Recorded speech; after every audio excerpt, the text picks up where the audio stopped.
Today, we're diving into the Srimad Bhagavatam to meet one of the most fascinating characters in all of Vedic literature, the demon king Hiranyakashipu. And he is a walking contradiction, a being of just terrifying rage who, at the same time, possesses this profound philosophical wisdom. So, let's start right here, with this unbelievably violent vow.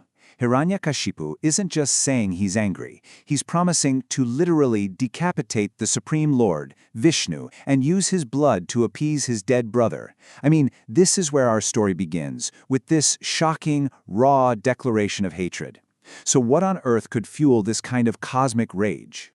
Well, it all comes down to grief. This all-consuming fury comes from one single event, the death of his brother, Hiranyaksha, who was killed by Lord Vishnu. And for Hiranyakashipu, this isn't some political squabble. No, this is a deep, personal wound that has festered into a universe-threatening obsession.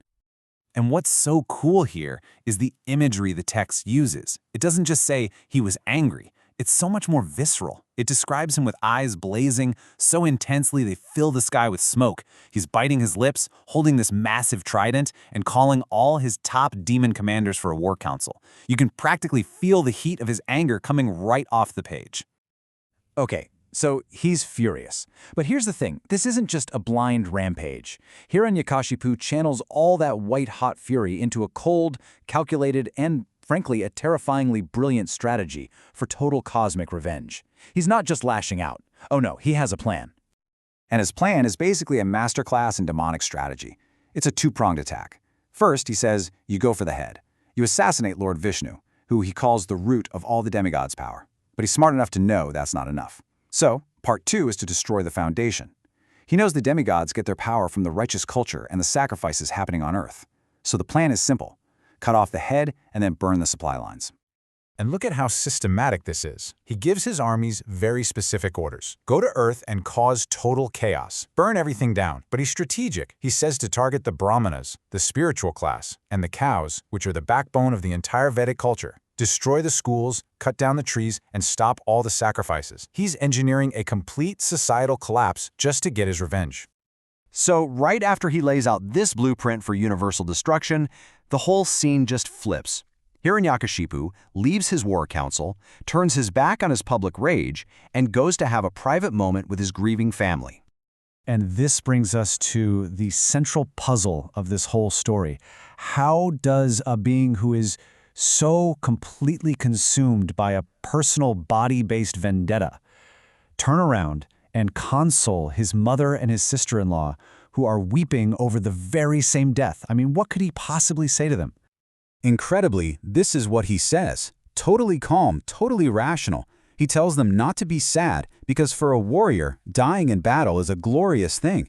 The contrast between this guy and the one who was just vowing to bathe in Vishnu's blood is absolutely mind-blowing. And he's just getting started.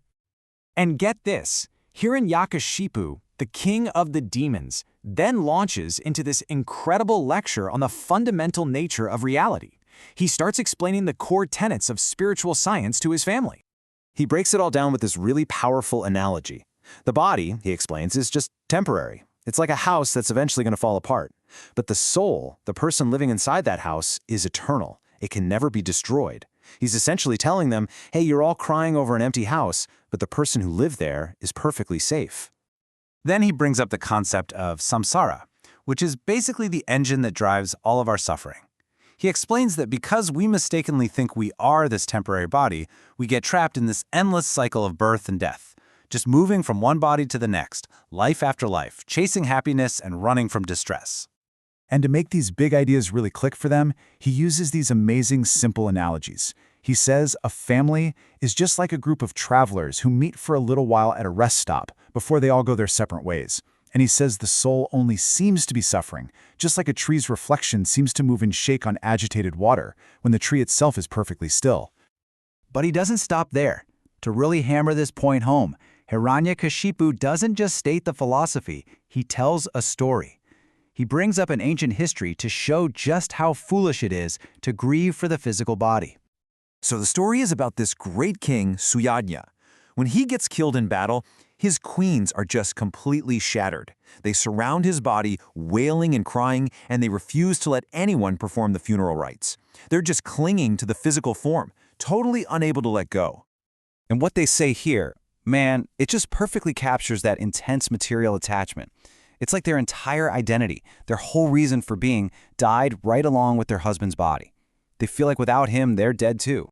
And then, as they're all weeping, something incredible happens. Yamaraja, the Lord of Death himself, shows up. But he's disguised as a little boy, and he starts speaking to the queens with this unbelievable wisdom. It's a perfect mirror of Hiranyakashipu's own situation, right? A terrifying figure delivering profound spiritual truth. And here's the kicker.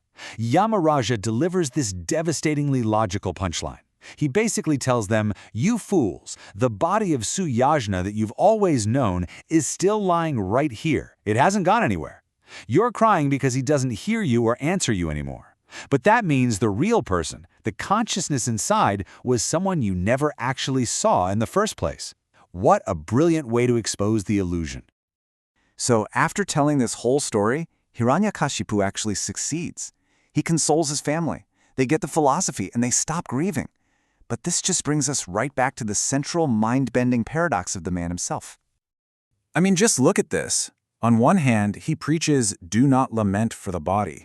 But this whole thing started because he himself said, "I am extremely unhappy over his brother's dead body." He teaches that the soul is different from the body, but he plans to satisfy his brother's body with blood. He says all bodily relationships are based on ignorance, and yet he's about to wage a cosmic war over one of them. And that's really the heart of it, isn't it? Hiranyakashipu has perfect theoretical knowledge. He could teach a college course on the difference between spirit and matter. And yet, in his own life, he is completely enslaved by his material emotions, his hatred, his attachments, and his all-consuming lust for revenge. And that leaves all of us with a really tough, timeless question. The story of Hiranyakashipu forces us to look at ourselves and ask, if just knowing the truth isn't enough to change how we act, then what is? What's that missing ingredient that finally turns intellectual understanding into real lived wisdom?